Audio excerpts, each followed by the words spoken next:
ಸಂವಿಧಾನ ಬರೆಯೋದಂದ್ರೆ ಸಾಮಾನ್ಯ ಅಲ್ಲ, ಭೀಮರಾವ್ ಅಂಬೇಡ್ಕರ್ಗ ಸಮನ್ಯಾರಿಲ್ಲ. ಕಷ್ಟಪಟ್ಟು ಬರೆದಾನು ಭೀಮ ಭಾರತೀಯ ಸಂವಿಧಾನವನ್ನ, ಕಷ್ಟಪಟ್ಟು ಬರೆದಾನು ಭೀಮ ಭಾರತೀಯ ಸಂವಿಧಾನವನ್ನ. ಸಂವಿಧಾನ ಬರೆಯೋದಂದ್ರೆ ಸಾಮಾನ್ಯ ಅಲ್ಲ, ಭೀಮರಾವ್ ಅಂಬೇಡ್ಕರ್ಗ ಸಮನಾರಿಲ್ಲ. ಕಷ್ಟಪಟ್ಟು ಬರೆದಾನು ಭೀಮ ಭಾರತೀಯ ಸಂವಿಧಾನವನ್ನ, ಕಷ್ಟಪಟ್ಟು ಬರೆದಾನು ಭೀಮ ಭಾರತೀಯ ಸಂವಿಧಾನವನ್ನ.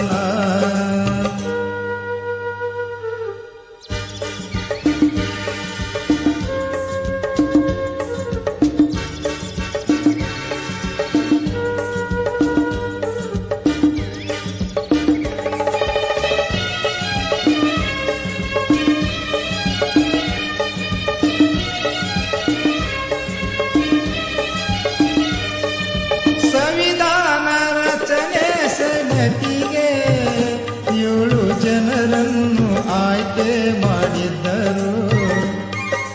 ಕರಡು ಸಮಿತಿ ಅಧ್ಯಕ್ಷರು ನಮ್ಮ ಭೀಮರಾವ್ ಅಂಬೇಡ್ಕರರಾಗಿದ್ದರು.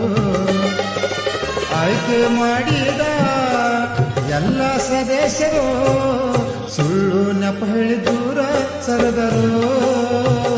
ಭೀಮರಾವ್ ಸಂವಿಧಾನ ಬರೆದರು, ಸುಳ್ಳು ನೆಪ ಹೇಳಿ ದೂರ ಸರಿದರು. ಭೀಮರಾವ್ ಸಂವಿಧಾನ ಬರೆದರು.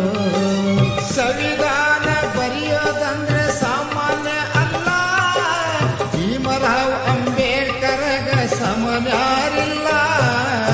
ಕಷ್ಟಪಟ್ಟು ಬರೆದಾನು ಭೀಮ ಭಾರತೀಯ ಸಂವಿಧಾನವನ್ನ, ಕಷ್ಟಪಟ್ಟು ಬರೆದಾನು ಭೀಮ ಭಾರತೀಯ ಸಂವಿಧಾನವನ್ನ.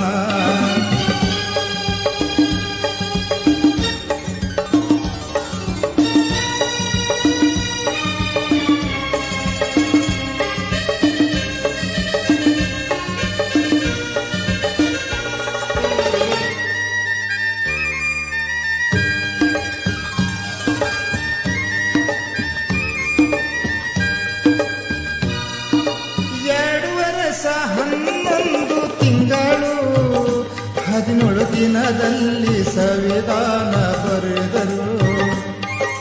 1950 ಜನವರಿ 26ನೇ ತಾರೀಕು ಭೀಮರಾವ್ ಬರೆದ ಸಂವಿಧಾನವು ಅಂದಿನಿಂದ ಜಾರಿ ಆಯಿತು.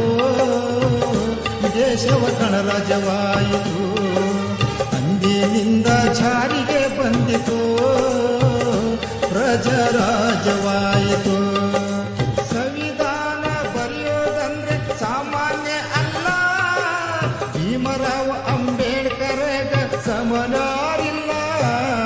ಕಷ್ಟಪಟ್ಟು ಬರೆದಾನು ಭೀಮ ಭಾರತೀಯ ಸಂವಿಧಾನವನ್ನ, ಕಷ್ಟಪಟ್ಟು ಬರೆದಾನು ಭೀಮ ಭಾರತೀಯ ಸಂವಿಧಾನವನ್ನ.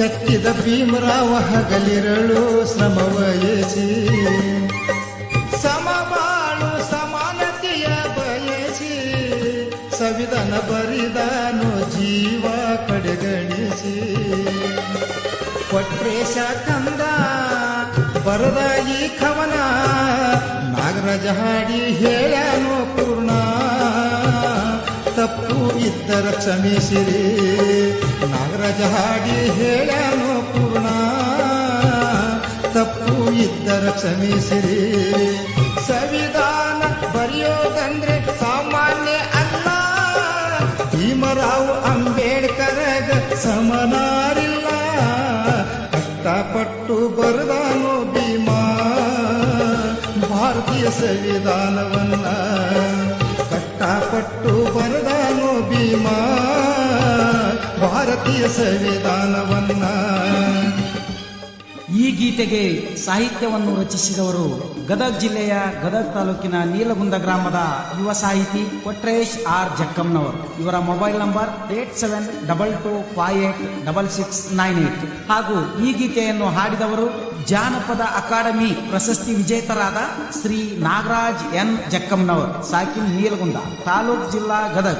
ಇವರ ಮೊಬೈಲ್ ನಂಬರ್ 8310644542. ಈ ಗೀತೆಗೆ ಸಹಾಯ ಮತ್ತು ಸಹಕಾರ ನೀಡಿದವರು